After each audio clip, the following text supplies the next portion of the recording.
camp oven bread rolls better than damper? That's a big call. Let's see how we go. Just make sure to give yourself a good 3 to 4 hours for this recipe, as the dough does need to rest periodically. First, you want to build yourself a nice big fire with plenty of coals for cooking your bread rolls on. The few ingredients we're going to need: some white sugar, baker's yeast, a bit of salt, some plain flour, some butter, and a bit of water. To make 8 bread rolls, you'll want 4 precisely measured cups of plain flour.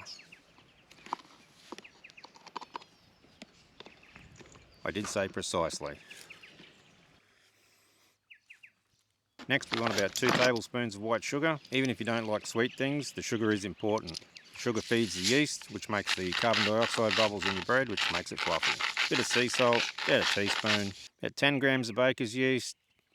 I put about a teaspoon and a half. Give your dry ingredients a bit of a stir in. I like to use a knife, seems to be the best thing for mixing bread dough. 2 tablespoons of butter. Again, very precisely measured. A little bit of water to get started. Start stirring it in. If you want to get in with your hands and make sure the butter's all mixed in with the flour, go for it, but it's not necessary. Keep mixing and adding water bit by bit. Stirring in with the trusty knife. A little bit more. You can tell when you've got enough water in your dough when it starts to come together in one big lump. You can see it starting to come together now.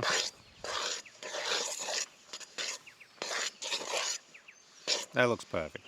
One of the most important things is giving it a good initial knead, probably 10 minutes or so.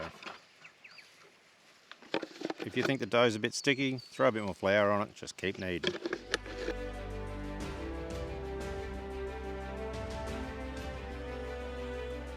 Starting to feel pretty good now, so we'll put it back in our bowl and just set it aside somewhere nice and warm so it can rise. I like to sit the bowl back inside a camp oven that's sitting beside the fire. No direct heat, just nice and warm. You're probably going to have to leave the dough for about an hour to rise, so sit back and enjoy your fire. After the dough's risen, we take it out, give it another quick knead. Don't need too much this time, just a minute or so. Then pop it back somewhere warm, let it rise a second time. Look at that. Now we're ready to shape our buns. We'll give it a quick knead to start with, then we roll it into a nice even sausage shape. Cut the sausage in half, then cut the halves in half.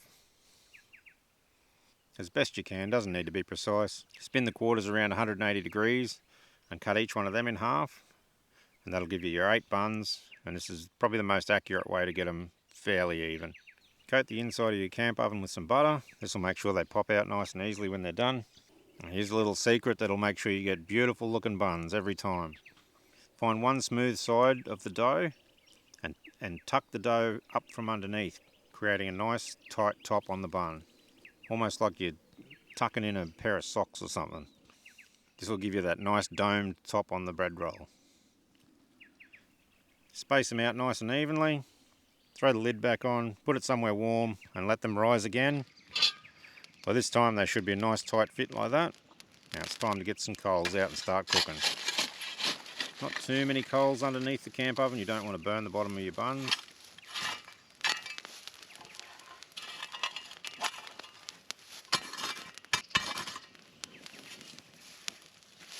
Set your camp oven on the coals. Good amount of coals on top.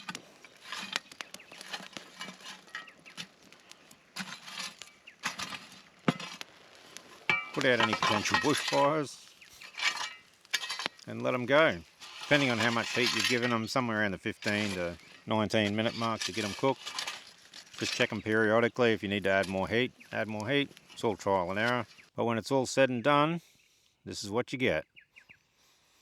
Beautiful. Get a load of that. Ugh. Even cooked properly underneath. Oh, who wouldn't like one of them with a hot stew or a bit of roast pork? Oh, mate, give it a go. Easy as.